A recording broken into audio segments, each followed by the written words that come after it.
स्वतंत्रता के अमृत काल में भारतीय संविधान के शिल्पकार भारत रत्न बाबा साहेब डॉक्टर भीमराव अंबेडकर जी की जयंती के उपलक्ष्य में 14 अप्रैल से 28 अप्रैल 2025 तक आयोजित होने वाले विभिन्न कार्यक्रमों के क्रम में नगर पालिका परिषद सभागार में नारी शक्ति के सम्मान हेतु आयोजित हुआ कार्यक्रम, जिसमें मुख्य अतिथि के रूप में पालिका अध्यक्ष श्वेता चौधरी ने महिला कर्मचारियों को प्रशस्ति पत्र भेंट कर सम्मानित किया।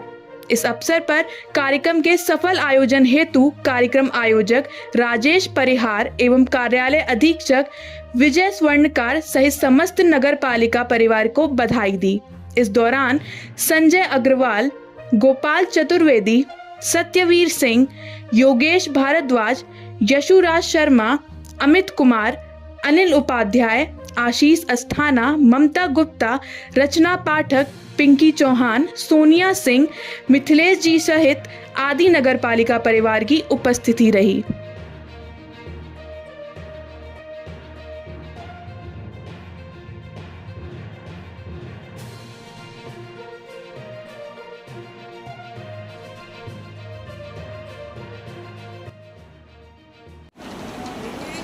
बाबा साहब भीमराव अंबेडकर एक युग पुरुष है, एक भारत रत्न। उनका 134वां जन्मदिन हमने 14 अप्रैल को मनाया। उसके तहत एक पखवाड़ा चला 14 अप्रैल से लेकर 28 अप्रैल तक, जिसमें देश में, प्रदेश में विभिन्न प्रशासन के तहत बहुत सारे कार्यक्रम आयोजित किए जा रहे हैं। उन कार्यक्रमों के तहत आज नगर पालिका परिषद हाथरस में नारी सशक्तिकरण का कार्यक्रम बाबा साहब के आयोजन को लेकर, उसमें हम लोगों के लिए ये नारी सशक्तिकरण का कार्यक्रम यहाँ रखा गया, जिसमें हमारे नगर पालिका परिषद हाथरस में जितनी भी महिलाएं कर्मचारी कार्यरत हैं उनको सम्मान देने का कार्य आज सर्टिफिकेट वितरण करके उनको पटका पहना के किया गया। तो आपके चैनल के माध्यम से मैं ये कहना चाहूँगी कि नारी सशक्तिकरण जो आज हम कार्यक्रम कर रहे हैं वो सिर्फ और सिर्फ हमारे युग पुरुष भारत रत्न बाबा साहब की भी देन है।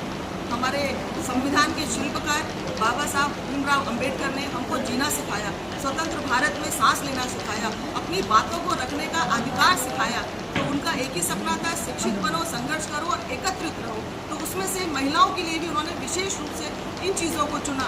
तो आज आप देख रहे हैं, मैं साक्षात मैं भी यह उदाहरण हूँ नगर पालिका अध्यक्ष होने के नाते। अगर मैं आज इस सीट पर विराजमान हूँ तो सिर्फ और सिर्फ अपने आरक्षण की वजह से, बाबा साहब की वजह से। बाबा साहब ने जो अधिकार हम लोगों को दिए हैं, उन अधिकारों का हम अच्छे तरीके से पालन करें, ऐसा उनकी सीख में है। तो मेरे देश की सरकार आदरणीय मेरे देश के प्रधानमंत्री योगी नरेंद्र मोदी जी और प्रदेश के मुखिया योगी आदित्यनाथ, दोनों का ये सपना है कि जन जन जाकर विभिन्न प्रकार के कार्यक्रमों को आयोजित करके हमें बाबा साहब की जो शिक्षाएं हैं, बाबा साहब ने जो समाज के लिए कार्य किए हैं, उनको हमें अलग जगाकर लोगों के बीच में उकेरना है, उनको जागृत करना है। हमारा भारत सशक्त भारत तभी बन पाएगा जब हम ऐसे युग पुरुष, ऐसे भारत रत्न, ऐसे प्रणेता जिसने देश के लिए अपना सर्वस्व न्यौछावर कर दिया, ऐसे हाईली एजुकेटेड पर्सनैलिटी, तो हमको उनके बारे में सीखने के लिए, जानने के लिए उनकी शिक्षाओं पर अमल करना होगा। तो उसी के तहत नगर पालिका परिषद हाथरस में महिलाओं का सम्मान समारोह रखा गया, जिसमें मेरी नगर पालिका की सभी जितनी भी महिला कर्मचारी कार्यरत हैं, ऑफिसर्स कार्यरत हैं, वो सभी लोग आई, सभी का सम्मान किया, सभी को प्रशस्ति पत्र देके पटका पहनाकर उनका सम्मान हुआ। और उनमें ये भावना जागृत की गई कि 33% जो आरक्षण आज आपको मिला हुआ है, हमारे अंदर जो अधिकार हमारे लिए दिए गए, उसमें सिर्फ और सिर्फ हमारे बाबा साहब का विशेष रूप से योगदान है। इन्हीं शब्दों के साथ